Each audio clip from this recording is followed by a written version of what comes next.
partir de ahora. Muy buenos días, alumnos. Acabamos de escuchar un repaso muy veloz por la obra de Freud, especialmente primera, segunda tópica, teoría sexual, terapia psicoanalítica y teoría pulsional. Ahora sí, vamos a dar espacio para dudas, preguntas, comentarios. Adelante, partiendo, por favor, hagámoslo tratando de levantar la mano.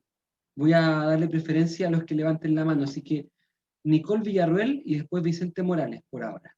Adelante, estudios.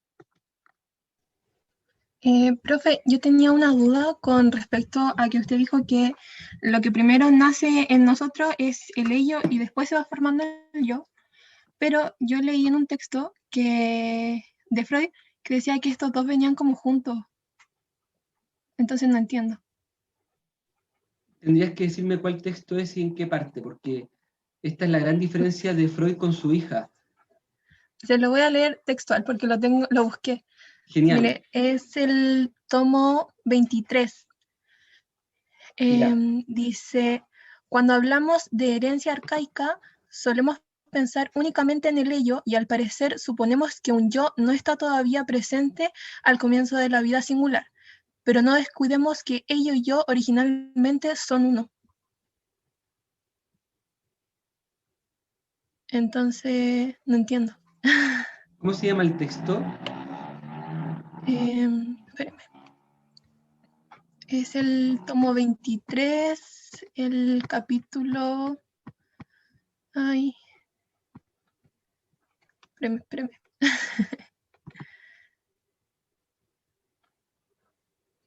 Interesante, ¿eh?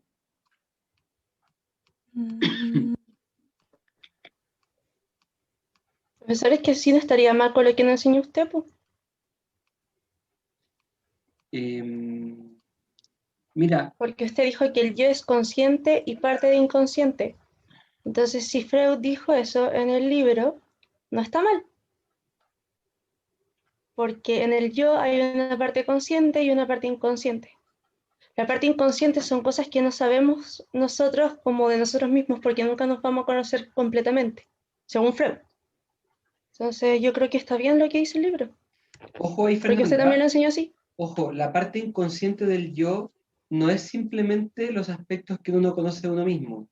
Ojo, la parte inconsciente del yo es aquella parte que hace, que ejecuta la represión y que elabora los mecanismos de defensa. La parte que no conocemos de nosotros mismos es más bien el inconsciente, en el sentido del ello, la parte inconsciente del superyo y los complejos reprimidos. No es que haya una especie de yo inconsciente por descubrir, es más bien que la parte inconsciente del yo es la que reprime y elabora los mecanismos de defensa. Ahora, lo que dice la alumna Nicole es un buen texto, y agradezco mucho, Nicole, que estés hablando de un texto directamente de Freud. Yo te pediría, si puedes, que me envíes ese texto por mail, porque hay que analizarlo en su contexto. Particularmente me da la impresión, así como a primera lectura, que no es que el yo esté desde el principio, sino que está diciendo que al principio ellos y yo son lo mismo. Que no es exactamente lo mismo. Decir que ellos y yo son lo mismo es como decir que el aparato psíquico es como una especie de unidad desde la cual va a surgir el yo también. Pero no necesariamente dice que el yo está desde el comienzo como yo. Ahora, esto hay que estudiarlo porque la gran diferencia de Freud con su hija y también con otra psicoanalista muy importante, se me fue el nombre ahora, olvido esto, que diría Freud de este olvido, Melanie Klein. La gran diferencia sería que, según ellas, el yo sí está desde el comienzo. Y Freud en realidad considera el yo como una instancia que va a derivar desde el ello. Ahora bien, lo que nos has leído, obviamente que echa dudas sobre lo que yo dije, así que conviene que me mandes el texto, así yo lo puedo estudiar en su contexto y a ver qué es lo que Freud quería decir con eso, ¿ok? Ya, profe, Muchas de gracias, donde yo lo Nicole. saqué es el análisis terminable e interminable, el capítulo 6 de ese Ya, texto. ese texto lo conozco bien. Sí, ahí lo encontré. Ya. ¿Se lo mando igual? Igual, por favor, te agradezco que me mandes un mail.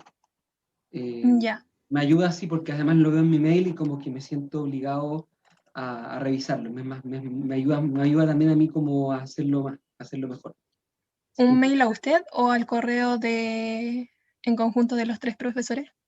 A todos juntos, o sea, con copia a todos. Ya. Muchas gracias, Nicole. Vicente Morales. Profe, yo no entendí muy bien la primera tópica. Quería saber si me la podía explicar a grandes rasgos. Ya. Em,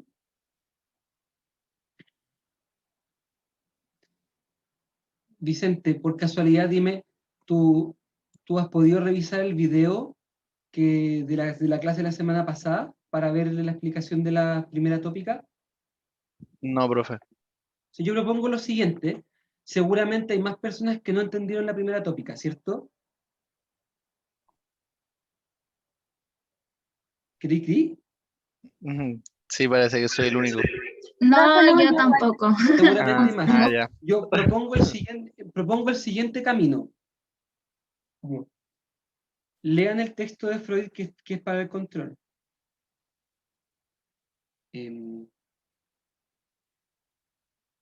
Vean el video de la semana pasada. Si después de todo eso siguen sin entender, por favor, Vicente, escríbeme un mail y yo voy a tratar de darles algún tipo de ayuda auxiliar para que entiendan bien la primera tópica. Ya, profe. ¿Ya? Que en el fondo lo que no quiero es que, digamos, yo te quiero explicar, digamos, que quiero explicarlo bien, pero no quiero como, digamos, usar tiempo de otras materias que podríamos estar pasando en vez de una materia que quizás, digamos, hay algunas dudas, pero se pueden resolver de otra manera. ¿Me explico? Sí, sí, comprendo su lógica, profe. Es Está solo muy bien. eso, pero yo estoy, digamos, en caso de que no se entienda todavía, o sea, me comprometo a armar una cápsula explicando la primera tópica. ¿Ok? Ya. Ok, gracias, profe. Adelante, Vicente, gracias. Teníamos después a Fernanda Mena y después Vicente Flores.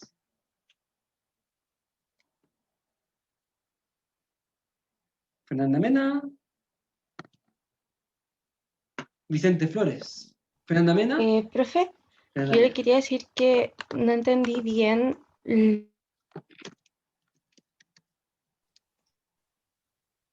¿No entendiste la bien? enseñé la clase pasada, creo.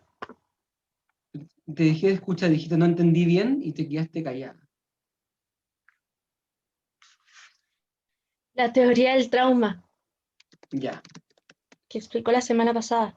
Bueno, lo mismo que le dije a Vicente. Como, trata de ver la clase anterior de nuevo. ¿La has podido ver de nuevo, Fernanda, la clase anterior? Sí, sí, incluso tuve que poner apuntes porque tampoco había tomado apuntes. Y seguí sin entender, Ya. porque como que se me confundió la conciencia 2 con la 1 y quedé así como, ¿qué? Como Ya. que eso fue Ya. lo que más me... Peña, yo te puedo ayudar o sea, si tú quieres, le puedo explicar por interno. Bien, digamos, Fernanda, Ah, ya, bueno. si con todas las ayudas de tus compañeros y de las cápsulas, o sea, y de las clases grabadas y tus apuntes no logras entender, por favor escríbeme y yo el fin de semana grabo una explicación un poquito, digamos, más dirigida. Ya, muchas gracias, profesor. De nada. Vicente Flores y después Diego Villalobos. ¿Me escucha, profe? ¿Sí? Sí. En cuanto a las pulsiones de vida y muerte que postula Freud, es como que ambas pulsiones, Eros y Tánatos, fueran necesarias para que se mueva este engranaje del aparato psíquico. Me hace pensar como que vendría siendo lo que causa el movimiento, o algo así, ¿cierto? Interesante manera de verlo.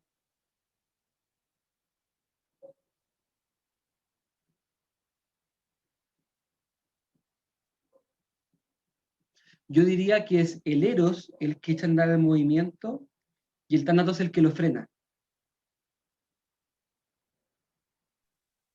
Ah, ya.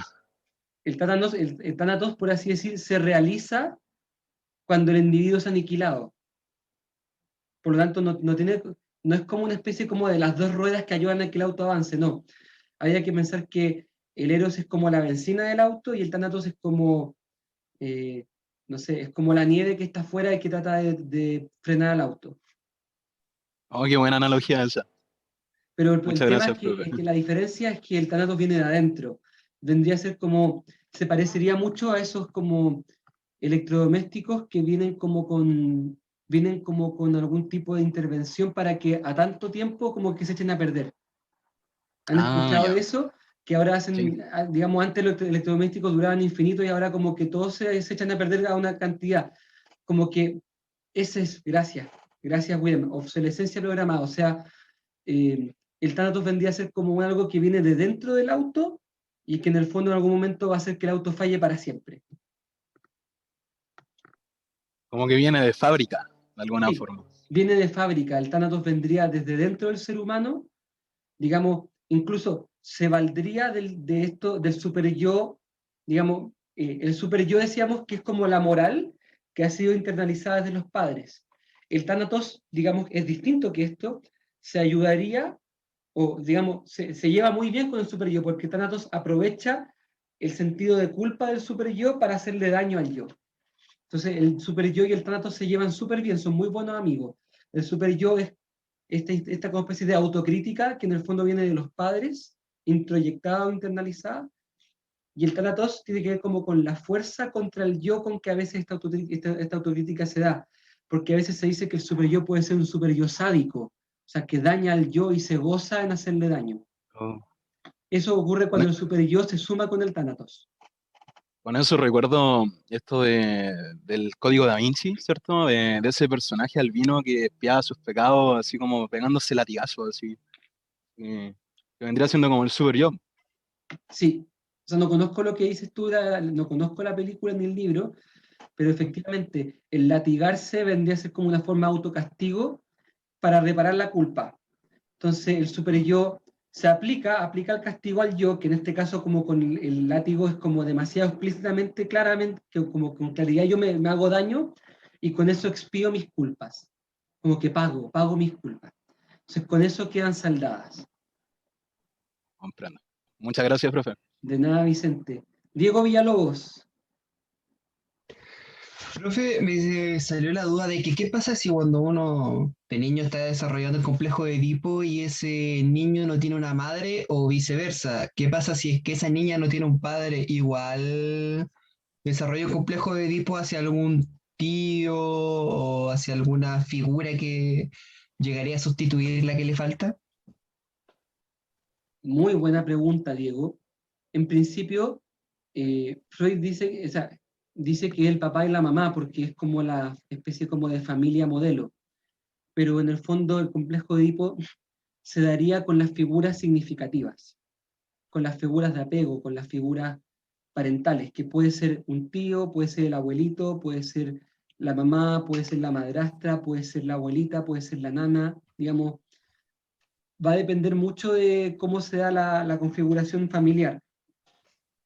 Pero en el fondo siempre se da esto, el complejo de Edipo se la arregla para poder proyectarse sobre las figuras reales, sea cuales sean que hayan. Ah, ya, entonces el complejo de Edipo es inevitable, por así decirlo. Es inevitable, es una vivencia universal, arquetípica, que todos de alguna manera la vivimos y después la reprimimos. No hay Ya, manera de salvarse de esta vivencia. ya, y en caso de que, por ejemplo, el super yo o el yo no se desarrolle de una manera correcta, ya pasaría a ser una persona como de las que vemos en las noticias, sí, abusadores sexuales, depravadores, asesinos. Entonces es sumamente necesario que se desarrollen estas dos cosas. ¿Y qué pasa, o uno como psicólogo, cómo puede ayudar a que esas dos cosas se desarrollen para no crear así un supervillano? Bueno, ahí van a ser súper importantes los teóricos del apego, los que estudian Bowlby y Mary Ainsworth, que son los que después van a hablar sobre los vínculos tempranos del bebé con los cuidadores y cómo eso influye después en su estilo de relación con los demás. También es importante en este sentido como, digamos, Freud diría que es importante desarrollar un super yo sano o al menos suficientemente fuerte como para contener al ello. Porque si la persona no tiene super yo, es puro ello, y al final eso es como una especie de perversión, la persona hace lo que le place. Y en el fondo lo que Freud dice es que todas estas personas que son perversas, abusadoras, les falta super yo. Digamos, no tienen represión tampoco. Son como puro ello actuado. Ya, perfecto, muchas gracias, profe. De nada, Diego. Y nos quedamos sin manos levantadas. Profe, yo... es Adelante, que, Paulina. profe, es que tenía la pregunta de que no sé si alguno o algún otro profe sabe si existe algún antecedente biográfico de por qué Freud es tan, o sea, ha sido catalogado de tantas cosas, ¿no? Pero como, ¿por qué se interesó tanto por este lado más erótico? O quizás el tabú, el morbo, quizás por esto del ateísmo. ¿Cuál fue como su motor primigenio quizás para llegar a tantas conclusiones totalmente controversiales igual? Porque yo lo amo, pero lo odio. Como que en cierto aspecto, como que digo, ¡ay, el tipo! Pero también digo, pero medio cambio que hizo. O sea, para mí la psicología comienza como ahí, o sea, como no sé, una cuestión así. Entonces, ¿sabe usted algo de eso? ¿O ustedes? Sería interesante.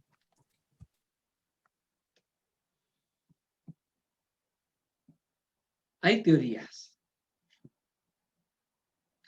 Digamos, obviamente lo que tú has dicho ha sido mucho más elaborado por autores que han postulado que de alguna manera Freud hizo una transferencia de sus aspectos psicológicos individuales a toda su teoría psicoanalítica. En el fondo el psicoanálisis no sería sino como una especie de fotografía de sí mismo.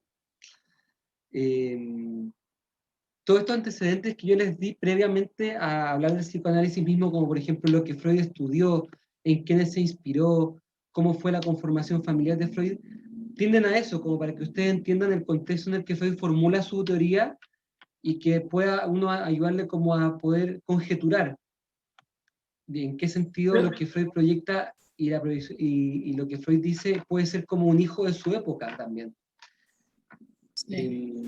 Freud tiene aspectos bien controversiales. Por ejemplo, Freud dice que todo psicoanalista tiene que analizarse con alguien. Y por supuesto que los primeros psicoanalistas se tenían que psicoanalizar con él. Él era el psicoanalista de los psicoanalistas. Y a la vez esos psicoanalistas son los psicoanalistas de los psicoanalistas. Entonces, de alguna manera, si uno conoce a un psicoanalista que se psicoanalizó con alguien, uno podría llegar hasta Freud. ¿Se entiende? Que es el primer psicoanalizador. Pero la pregunta es, ¿quién psicoanalizó a Freud? Claro. Él mismo se psicoanalizó. Él dice que él se hizo un autoanálisis. Pero dice que nadie más que él lo puede hacer. Solo él es el único capaz de autoanalizarse y de descubrir su propio inconsciente a partir de sí mismo. Todos los demás requieren del psicoanálisis de Freud, menos él. Por supuesto que son cosas que llaman la atención. ¿Profe? Entonces, claro, digamos, Freud ha sido muy criticado y se ha postulado que él es muy narciso, que él es muy perverso, que él es muy como... Además que siempre que alguien lo ataca, él se defiende diciendo que quieren reprimirlo. Entonces, digamos, Freud sería como una especie de, claro, infalsificable, infalsable. Es un maestro como... Además que ustedes lo están leyendo, tiene una pluma y una manera de hablar muy bonita, muy buena, es extraordinario cómo escribe. Entonces, es un autor que despierta mucho, digamos, a nadie le es indiferente. Y de ahí que, digamos, si no te gusta el psicoanálisis, o te gusta el psicoanálisis, da lo mismo. Si te gusta el psicoanálisis, tienes que estudiar a Freud. Y si no te gusta, también lo tienes que estudiar, porque Freud es como el papá de todos los psicólogos y el que planteó las primeras teorías, y a partir del cual, además, todas las demás teorías psicológicas, por ejemplo, el humanismo, el conductualismo, todas surgen como en especie como de reacción a Freud. Entonces, necesariamente hay que conocer el psicoanálisis, y cualquier psicólogo, le guste o no, tiene que tener alguna noción de Freud. Profe, ¿y Freud es como más cientificista? ¿O no? Ah, el profe Nicolás ya me lo respondió. O sea, No. Freud postula ser científico y postula que su teoría no es no es ensayística ni novelística, sino que es de ciencia pura y dura, porque estaría basada en observaciones, etc. Hoy en día, los estándares de ciencia actuales que requieren como de poder, digamos, tener Claro. modelos de replicación, etc., establecen que el psicoanálisis no es replicable.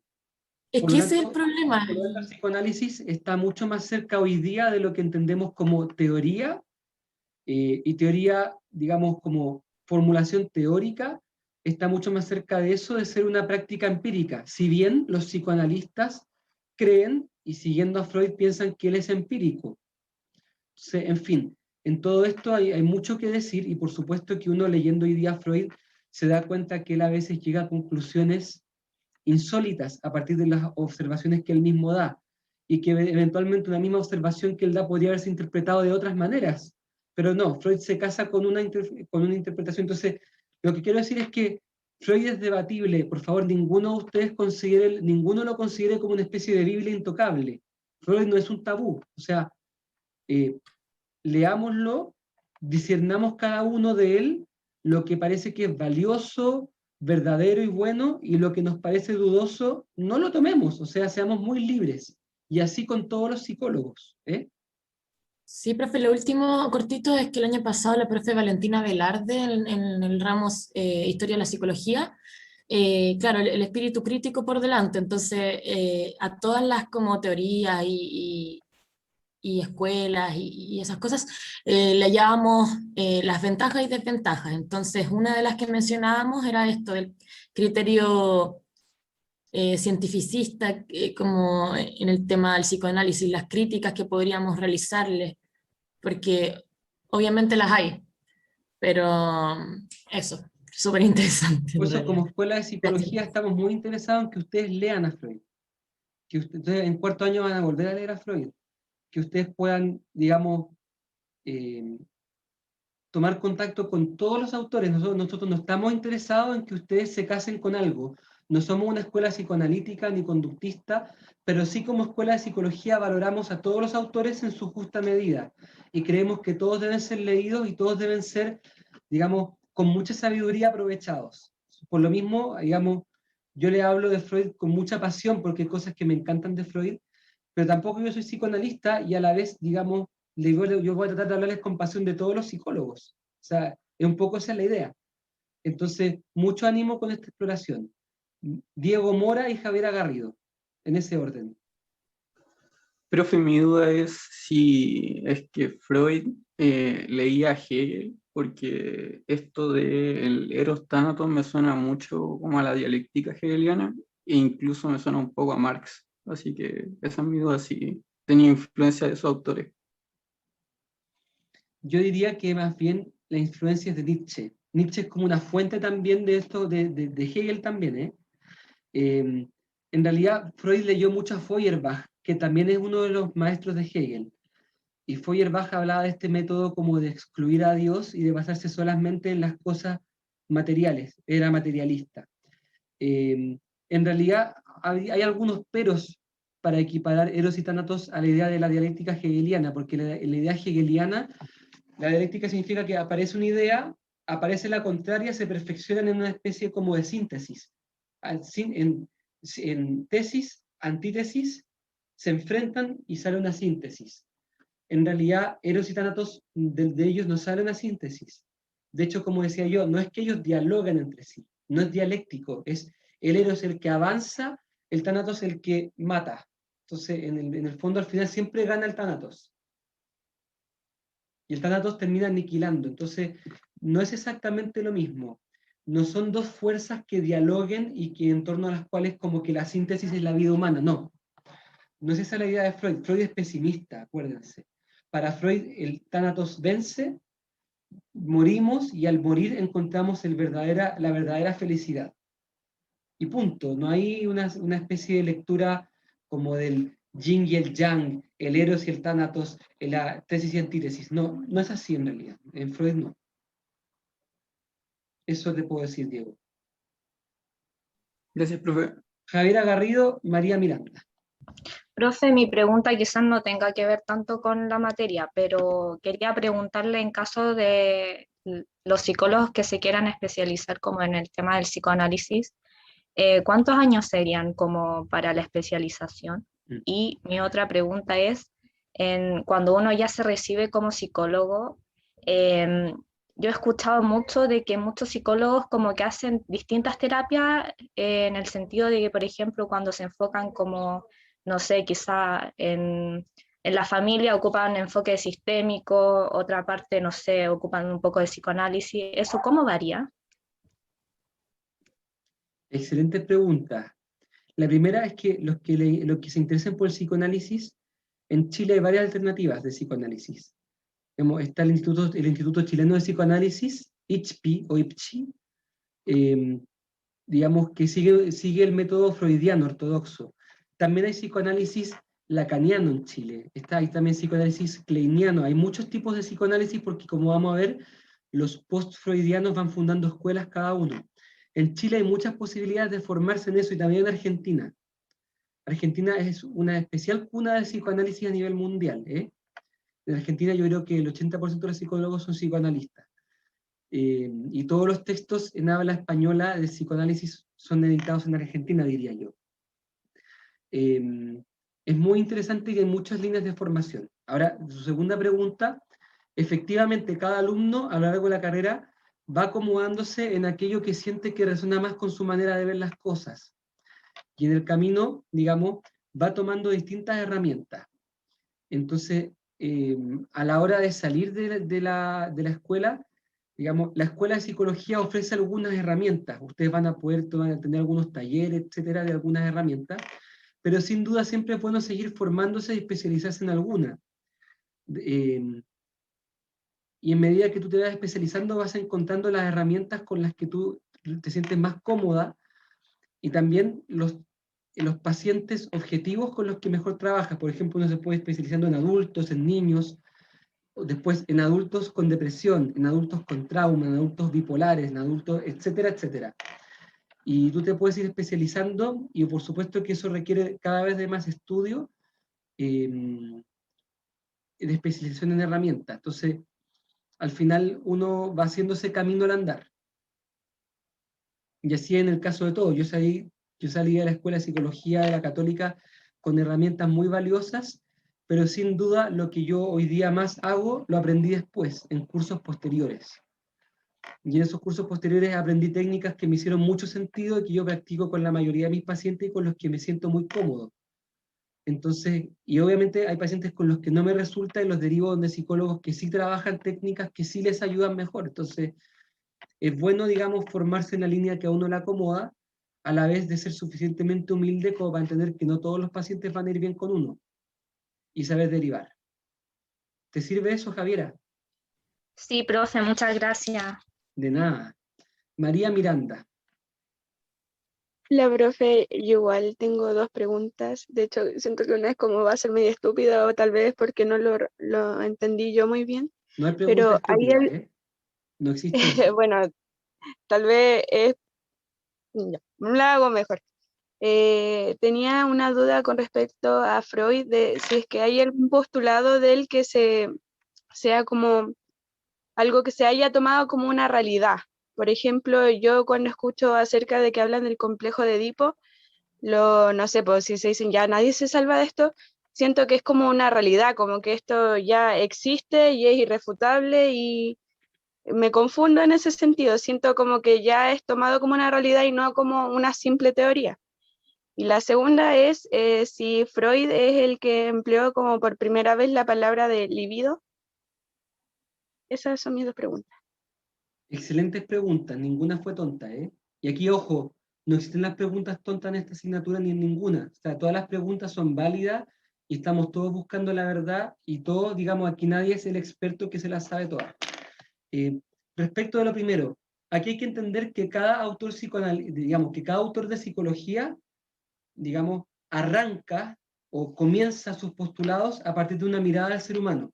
Por así decir, cada autor está frente a una serie de datos y los mira desde una especie de prisma. El prisma viene a ser como los lentes.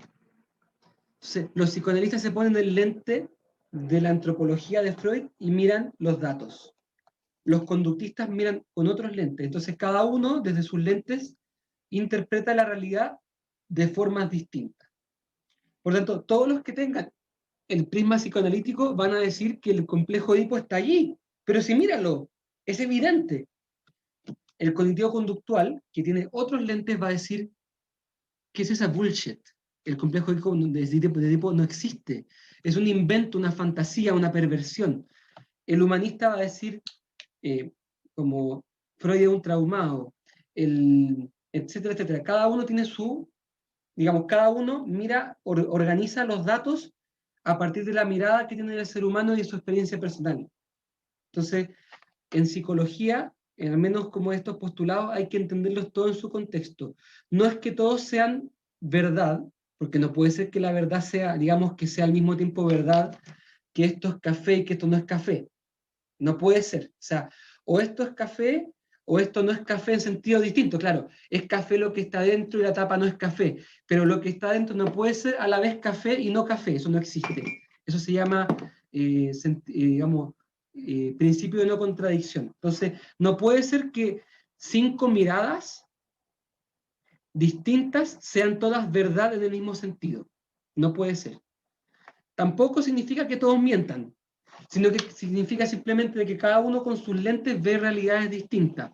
Por lo tanto, la misión de uno, que creo yo, es tratar como de abstraerse de esto, no casarse con ningún lente, tratar de rescatar de todos estos científicos aspectos de verdad. Tratar de situarse como por encima. No sé si me explico. Al menos en mi postura, quizá alguno de ustedes prefiera casarse con unos lentes, no hay problema. La postura de la psicología integral de la persona, que es la postura de la escuela, es valioso lo que Freud vio, es valioso lo que vio Watson, es valioso lo que vio Maslow y Rogers. Entonces, tratemos pues de ver con todos los lentes y de rescatar lo que hay en común, tratando de mirar como con unos lentes macro, por así decir. Desde esa perspectiva se puede lograr una suerte de como de síntesis verdadera de los distintos aportes, al menos la psicología integral de la persona, que es el metamodelo que trabaja la Escuela de Psicología de la FINIS, trata de hacer eso. Tratamos de tener como un metamodelo, es decir, un modelo que va más allá de los modelos, desde el cual miramos todo lo que han dicho y tratamos de ordenarlo en una mirada unificada del ser humano, en una antropología que, como ustedes saben, está arraigada en los aportes de Aristóteles, Tomás de Aquino, Agustín de Hipona, y que está anclada en la realidad. Por supuesto que hay gente que puede estar en desacuerdo con esta manera de proceder, y es muy válido también. Pero este es el esfuerzo que hacemos nosotros. Queremos, a partir de esta mirada general, rescatar a todos los autores, y a cada uno ponerle un sitio. ¿Me explico? Al menos eso es lo que la apuesta de la escuela. Digo apuesta porque obviamente no hay una sola manera de enfrentar este dilema. Así que, si tú me preguntas, ¿el complejo Edipo es algo verdadero? Depende de los lentes con los que mires. En principio, el complejo Edipo es una interpretación muy sugerente, que quizás en algún aspecto es apropiada, pero así como una verdad escrita en tinta, como del estilo de que los cuerpos caen según la masa y que hay una fuerza de gravedad. Entre paréntesis, incluso ese tipo de verdad de la física ha sido cuestionado hoy en día con la física cuántica y por ejemplo, con la teoría de la relatividad. Cierre paréntesis. Digamos, en psicología hay muy pocas leyes, si es que la hay, que son como universales, indiscutibles y, por así decir, verdaderamente verdaderas. Más bien todas dependen del lente y de la antropología del autor que las dijo. Por lo tanto, digamos, por favor, nunca se tomen a un psicólogo como la verdad revelada. Ni siquiera al profesor que le habla de esto. También incluso lo que yo estoy diciendo ahora puede ser dudoso. Entonces, por favor, aquí cada uno va construyendo en medida que puede como su propia organización de las cosas. ¿Se entiende, María? Sí, profe, se entiende. Y creo que tu segunda duda, no sé si me hice cargo de ella. Era si Freud fue el primero que como que utilizó la palabra líbido. No, libido es una palabra, digamos, que proviene del lenguaje anterior. Lo que pasa es que Freud le va a bautizar a la energía sexual como libido. ¿Ok? Freud es un maestro de hacer estas cosas, encontrar un fenómeno y rebautizarlo. O sea, Freud es el maestro de aplicar nuevos conceptos, o sea, represión, formación sustituta, resistencia, transferencia, contratransferencia, son nombres muy bien puestos por Freud, de nombres que eran usados antes de una manera, pero que Freud los toma y les da una particular acepción dentro del psicoanálisis. En eso Freud es un maestro. Y la libido no es la excepción. También Eros y Thanatos son conceptos griegos. O sea, no es que él haya inventado palabras, pero él le dio un sentido nuevo a todas las palabras, podríamos decir. Eso, María. Ya, profe, muchas gracias por Vicente responder. Flores. Sí, encuentro súper valioso la visión que nos acaba de compartir, profe, súper nutritivo. Mi pregunta es si existe alguna especie de vía donde el yo pueda desarrollar la capacidad de autogestionarse, para así como dejar de ser de alguna forma este esclavo entre estos tres amos. Para Freud, voy a hablar desde Freud, para Freud el yo es esclavo de los tres amos. Y esto, por supuesto, siempre hace que el yo esté en falta con alguno de ellos. Digamos, en la Biblia, Jesús dice de que no se puede tener dos amos, dice Freud, Dios y el dinero, porque se le sigue a uno y se le traiciona al otro. Si Jesús dice que con dos no se puede, imagínense con tres. O sea, ya no sé, digamos, el yo siempre, digamos, cuando sigue a uno, le falla a otros. Obvio, pues como si tú tuvieras tres jefes y haces lo que, si es que no le haces caso a uno o a otro, siempre estás en conflicto. Por eso es que para Freud el yo siempre está angustiado, perseguido, siempre estamos con estrés. Nunca llega un momento en que como que descansamos, excepto cuando morimos. Entonces, digamos, el psicoanálisis y la terapia freudiana sí te ayudaría a ser consciente, a hacerte consciente de esta tirantez. Y en el fondo, al hacerte consciente de lo inconsciente, tu yo gana más libertad para escoger. No es que deje de ser esclavo, pero ahora el yo entiende que es esclavo y al entender que es esclavo lo puede administrar de una manera más inteligente. Básicamente el psicoanálisis es eso, digamos, hacer consciente lo inconsciente, no para cambiar la estructura psíquica, sino que para poder manejarla de manera más inteligente. Y por último, para que uno asuma que uno no va a poder ser feliz y que la felicidad es un cuento de hadas que te contaron cuando chico, o que te la contaron en la Biblia. Eso serían cuentos de hadas. En realidad estamos condenados a no ser felices, a contentarnos con eso y algún día morir y así por fin descansar de esta vida que es dura. Este es un poco el panorama de Freud. Comprendo. Muchas gracias, profe. Si hay alguno más interesado en saber sobre la teoría de la felicidad de Freud, tengo grabadas unas clases de 4º año de seminario de texto del año pasado, donde ustedes pueden ver, digamos, cuál es la postura de Freud sobre la felicidad. Hay un par de cápsulas y clases donde abordo eso, el 4º año. Si usted está interesado, yo les voy a copiarle el link para que ustedes, el que quiera verlo, obviamente esto es complementario, no entra como materia de clase, el que esté interesado en profundizar en eso lo pueda leer o lo pueda ver. Profe, ¿en qué consiste un seminario de texto? Seminario de texto es el nombre de la asignatura, no se compliquen. En el fondo se basa, como se dice, se basa en una especie como de, digamos, una especie de lectura, lectura de textos, que son los que van guiando las clases y las conversaciones. Nada más que eso.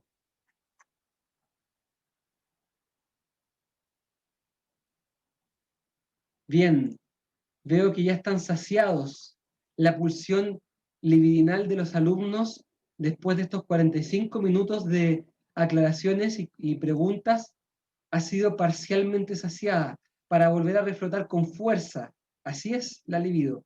Hasta que por fin el tánatos del profesor los rete, les haga un castigo por perder el tiempo y decirles son unos derrochadores. Y hayan también algunos alumnos de ustedes que digan, que critiquen, que se pierdan clase. Bueno, así es la vida. Estoy muy contento porque estamos pudiendo conversar, digamos, pienso yo que el espacio universitario es mucho más que un lugar donde uno como viene como a consumir información, a anotarla, a hacer repasos y después responder dudas, o sea, y después responder pruebas. Me parece que el espacio universitario es exactamente lo que estamos haciendo acá, un ejercicio de compartir ideas, de debatir, de tener dudas que se mezclan con lo personal, de poder plantear conexión de los temas que estamos viendo con la vida real. Y eso para mí es universidad. Digamos, si quieren saber de materia y poder estudiar, hay muchos libros que se pueden leer, pero el espacio para poder dialogar, para poder como hacer experiencia universitaria es realmente esto. Así que yo quiero también aquí, por una parte, entender a aquellos que se sienten a veces como cansados de que estas clases tengan tanta interrupción, yo lo entiendo, también a veces me cansa, pero por otra parte quiero alabar a este curso, a esta generación, alabarla porque permiten que hayan espacios donde se puede conversar, donde podemos detenernos, salirnos como de la vorágine de las cosas y conversar de la materia de los contenidos. Y eso para mí es universidad. Así que también agradezco que ustedes posibilitan este espacio y posibilitan que esto ocurra. Estoy muy contento que hoy día hemos logrado eso, un espacio donde vimos materia y un espacio donde estamos aquí compartiendo, discutiendo y debatiendo y conociendo cosas que quizás no son la materia principal, pero que finalmente nos nutren a todos. Profe, quizás cuándo nos conoceremos y probaremos un café duro. Ojalá. Ya va a llegar el momento. Estimados, quedan casi 20 minutos y yo creo que en 20 minutos podemos avanzar bastante en la materia que sigue. ¿Se animan? ¿Qué dice el yo? ¿Seguimos las Póngale, profe. exigencias del profesor o le hacemos caso al ello que dice paremos, sigamos, tomémonos un cafecito y dejemos la clase hasta acá? O el super yo que dice perfección, perfeccionismo, perfeccionismo, ser lo mejor. Bien, vamos a hacerle caso al profesor y al super yo, vamos a avanzar. Entonces, después de Freud, digamos, el legado psicoanalítico va a ser muy disputado. Y de alguna manera el psicoanálisis se va a partir en dos grandes corrientes. Por un lado, la psicología del yo, y por otro lado, la psicología de las relaciones objetales.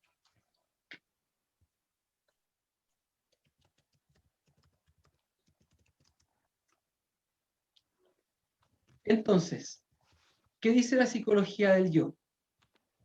La psicología del yo, en pocas palabras, dice, es cierto que Freud habló del ello y de lo inconsciente, es cierto. Pero Freud siempre lo hizo al servicio del yo.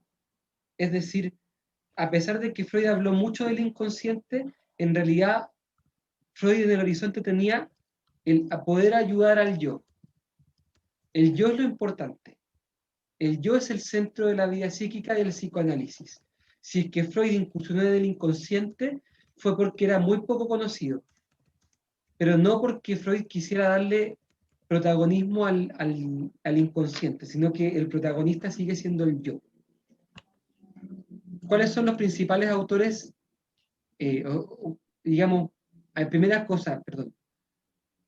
Esta psicología del yo se desarrolla principalmente en Estados Unidos entre 1930 y 1960. Desarrolla la teoría estructural de Freud, es decir, esta diferencia entre yo, superyo y ello como estructura. Consideran que dentro del yo hay una zona que es libre de conflictos, que es autónoma respecto a las dinámicas inconscientes, que de alguna manera tiene algún grado de libertad. Acuérdense que Freud no pensaba exactamente eso. Freud pensaba en un modelo mecanicista, donde todo lo que ocurre en el psiquismo humano es producto de las causas anteriores. Los psicólogos del yo van a van a cuestionar un poquito esta mecanicista y van a decir que hay una zona del yo que es libre. Los psicólogos del yo van a refocalizar el estudio desde los síntomas, es decir, desde las distintas como formaciones sustitutas hacia la estructura del carácter. Y desde la psicopatología hacia el estudio del desarrollo normal de la personalidad. O sea, van a estar mucho más interesados en la personalidad sana que en lo psicopatológico. A diferencia de Freud, que muchas veces parece muy obsesionado con el estudio de lo psicopatológico y con lo neurótico.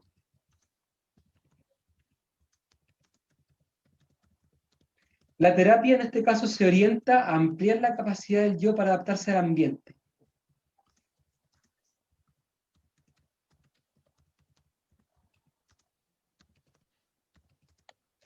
¿Cuáles son los principales psicólogos de la escuela? Anna Freud, Heinz Hartmann, Margaret Mahler, Erik Jacobson, Erik Erikson y Otto Kernberg. ¿Ok?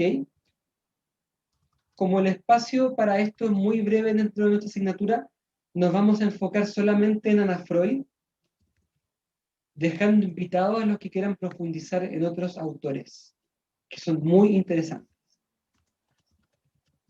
Y al final, como ustedes van a ver, vamos a ver también a Otto Kernberg, la próxima clase. Anna Freud, aquí la tienen. La hija de Freud, la que lo lleva a Inglaterra, la que le prepara en Inglaterra, en Londres, una casa réplica de la de Viena. La hija que acompaña al papá en la vejez. La que hereda y organiza los textos psicoanalíticos.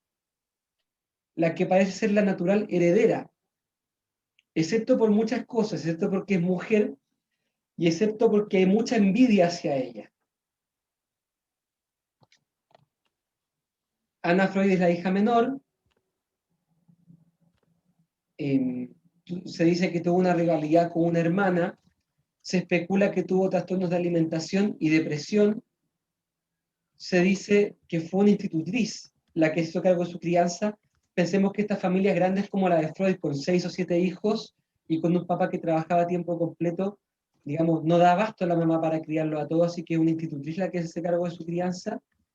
Se psicoanaliza con su papá, nada menos. Imagínense hoy día lo que sería conflicto ético, o sea, psicoanalizarse con un pariente. Bueno, no hay problema, Freud podía hacer lo que quisiera, así que él analiza a su hija en 4 años y después de eso ingresa a la Sociedad Psicoanalítica de Viena como psicoanalista de niños. A partir de 1923 se dedica a cuidar a su padre enfermo de cáncer. A partir de 1935 se hace cargo de la dirección del Instituto de Formación Psicoanalítica de Viena. En 1936 publica un libro muy, muy importante que se llama El yo y los mecanismos de defensa. En este texto, ella plantea, digamos, su propia mirada de la teoría de Freud y hace una especie de síntesis de los mecanismos de defensa, tal como los conocemos hoy. En 1938 huye con Freud de la familia de Austria debido a la invasión nazi y emigran a Inglaterra. En 1947 en Inglaterra funda la Hampstead Child Nursery, que después de su muerte se convierte en el centro de Anna Freud, ¿okay? Que es como un centro de psicología muy importante en Londres. ¿Cuáles son los principales aportes de Anna Freud al psicoanálisis? El estudio del yo, contribuye a la investigación de los mecanismos de defensa, ordenándolos, porque Freud nunca hizo una teoría unificada. Freud nunca escribió un libro que se llamara Los mecanismos de defensa. Escribió muchas partes dispersas sobre esto y ella de alguna manera los sintetiza y los ordena. Y además propone nuevos.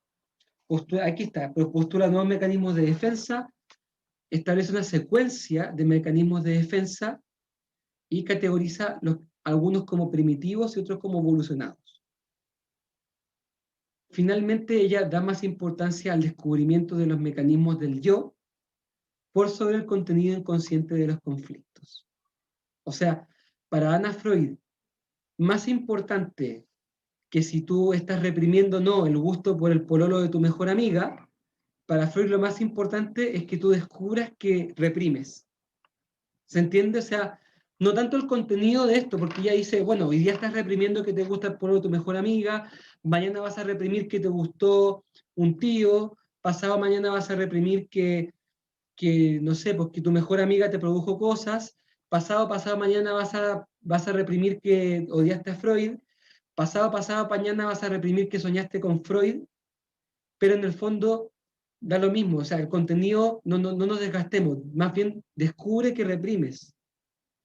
Y descubriendo que reprimes, es decir, descubriendo tu mecanismo psicológico, tu mecanismo de defensa, vas a poder aprender a descubrir todos tus conflictos que reprimas en adelante.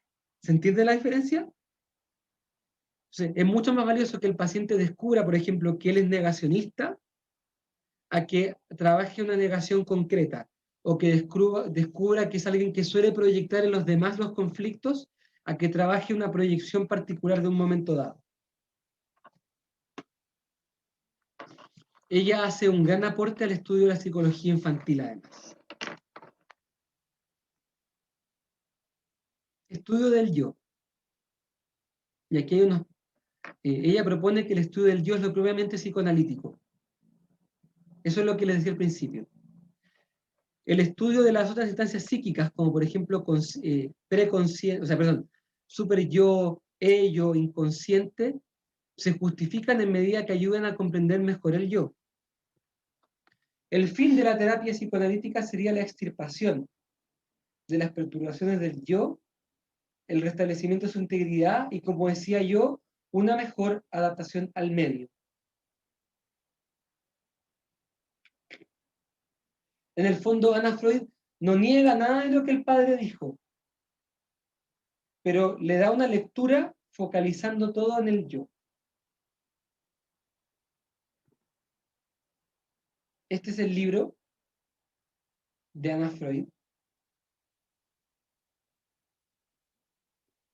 ¿Qué diría Freud? Una concha como portada del libro. ¿Qué significará una concha? Aquí hay unos extractos del libro que quiero compartirles para poder entender la mirada de Anna Freud. Durante cierta época del desarrollo de la ciencia psicoanalítica, el estudio teórico del yo individual resultaba francamente impopular. Muchos analistas habían llegado al convencimiento de que la labor analítica sería tanto mejor y científica y terapéuticamente cuanto más profunda fuese la investigación de los estratos de la vida anímica. Cuestiones como la de la adaptación del niño del adulto al mundo exterior, valiosos conceptos como de salud y enfermedad, virtud o vicio, no debían interesar al psicoanálisis.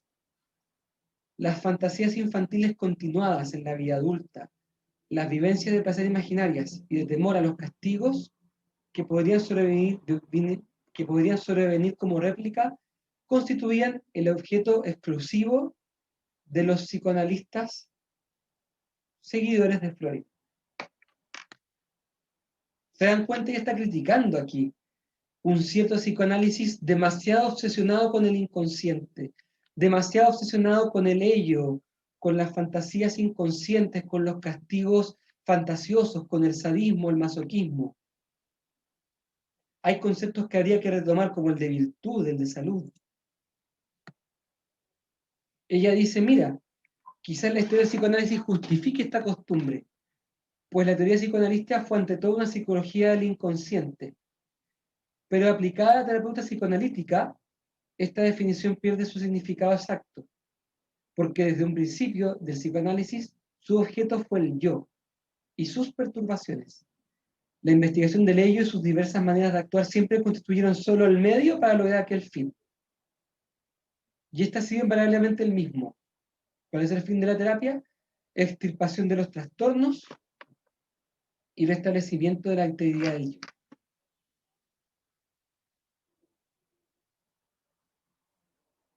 Bien, entonces, esta idea de Anna Freud obviamente da mucha pelea. La gente, un grupo de gente de psicoanálisis rasga vestiduras. Estás traicionando a tu padre. ¿Quién te crees tú? Y otros, ella sí que sabe. Ella es la que verdaderamente entiende a su papá y organiza el psicoanálisis. Alabada y bendita sea. ¿Cierto? En Estados Unidos ella tiene muy buena recepción.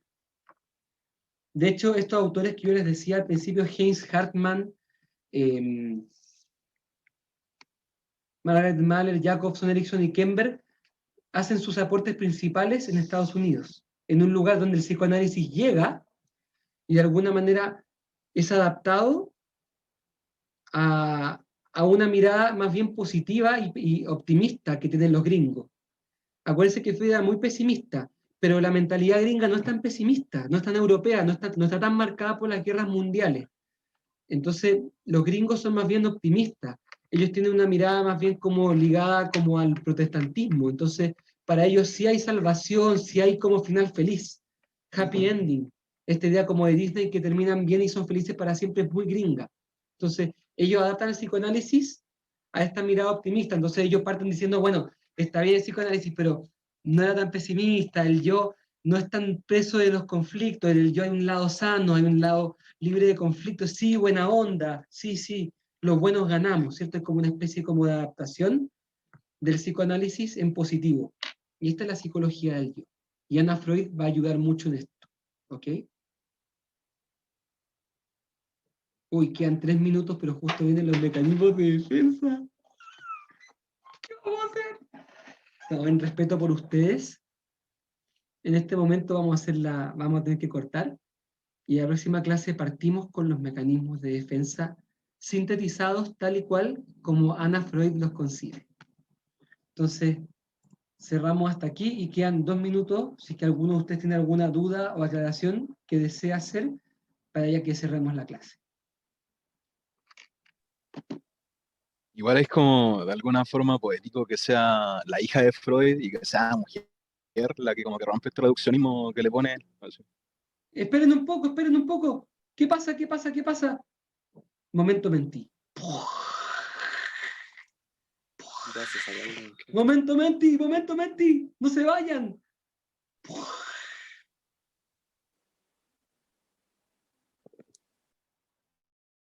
A duras penas. Adelante, estudios.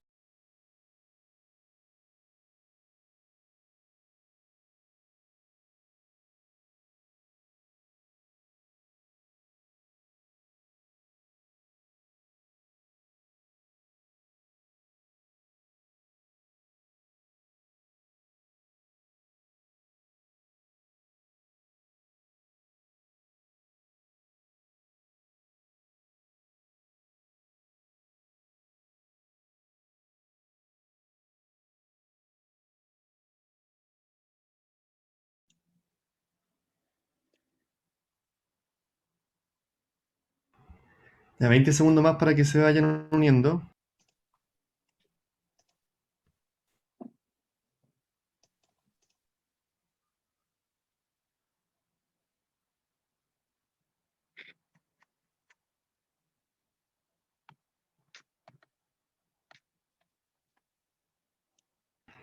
Vamos a empezar. Espere, profe, un ratito. Que recién me está cargando. Esperen. Tienen que estar atentos, esto puede ser en cualquier segundo. No, profe, si estaba súper atento, pero es que el internet me falló. Sí. Ahora sí, dele nomás. El metro paró mucho, se demoró mucho el metro. Ya, vamos a empezar entonces. Igual pueden unirse después, no se preocupen. Profe. La micro iba llena. No pude subirme. Profe, ¿qué? Profe, yo de verdad no en metro. Se me fue la señal recién. Son bromitas, no quiero pasar a llevar a nadie, ¿eh? Son bromitas de...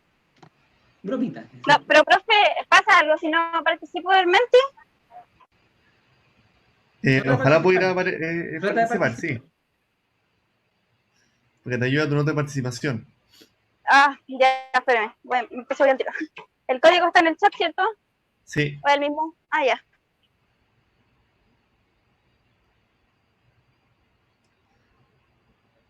Ya.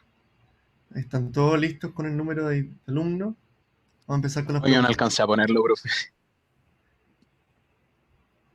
¿No alcanzaron? Vamos a ver después los casos puntuales, ¿ya? Vamos a hacer la primera pregunta.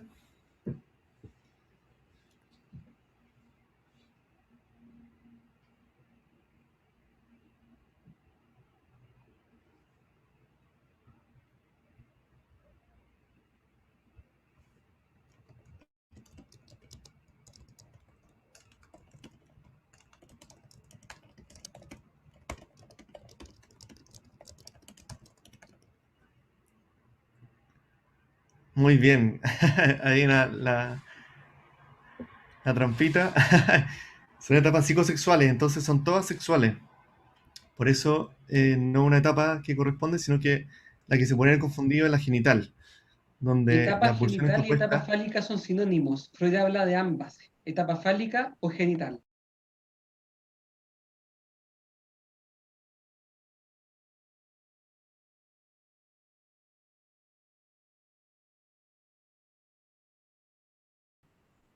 Ujú. Ya, muy bien, pero la mayoría respondió bien. ¿Cuál faltaba ahí? ¿Se acuerdan? La de latencia, ¿no? Esa no la pusimos en la respuesta.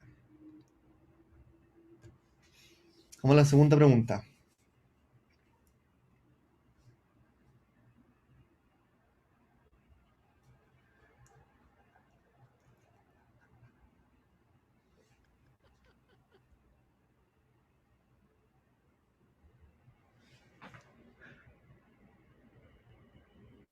Un regalito. Creo que estaba mala la segunda pregunta. Está mal redactado. Así que falta un no ahí. Está mal redactado, sí, está mal redactado.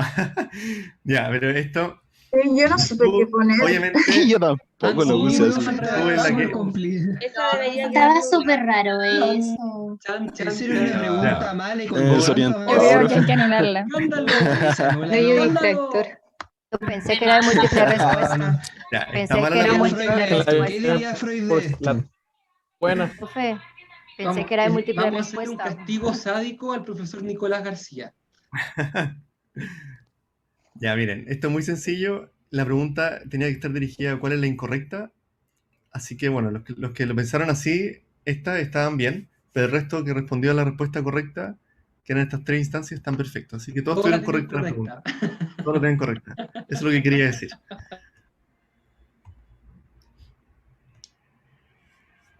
Y vamos a terminar entonces. Hasta los aviones se caen, dicen por ahí, Nicolás. ¿Cómo? Hasta los aviones se caen. Ah,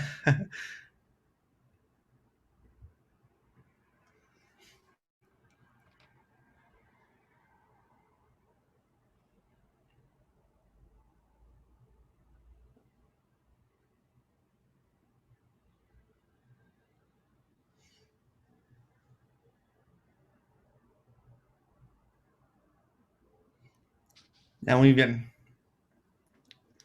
Aquí vemos entonces, como lo vimos en la clase, que la transferencia son los afectos del paciente transferidos hacia el terapeuta. Son afectos que pueden estar dirigidos primero hacia una persona significativa, pero que en la terapia se transfieren hacia el analista. Así que muy Profe, bien. ¿cuál es la definición de contratransferencia? Contratransferencia es, digamos, una experiencia del terapeuta hacia su paciente, hacia el paciente. Que Es como era como eso del reflejo, ¿no? Como que se ve reflejado en las emociones del paciente, una cosa así. Sí. Ya, parece que estamos listos ahí, Nicolás. Sí, estamos listos. El ganador no es real por la pregunta trampa, pero bueno, felicitaciones al no sé quién es, que fue el más rápido. O más rápida. Bueno, por la hora tenemos que ir cerrando. Si quedan más dudas, comentarios de algo o temas personales como con la conexión o cosas así, por favor, escríbanos al mail. Que estén muy, muy bien. Buena semana y cuidado con el inconsciente, cuidado con los chistes, cuidado con decir el nombre del ex. ¿Ah? Mucho cuidado con lo que sueña. Cuidado con, Profe.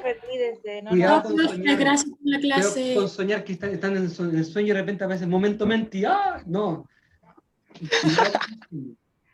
Un abrazo. Nos vemos. Les vaya bien. Chao, profe.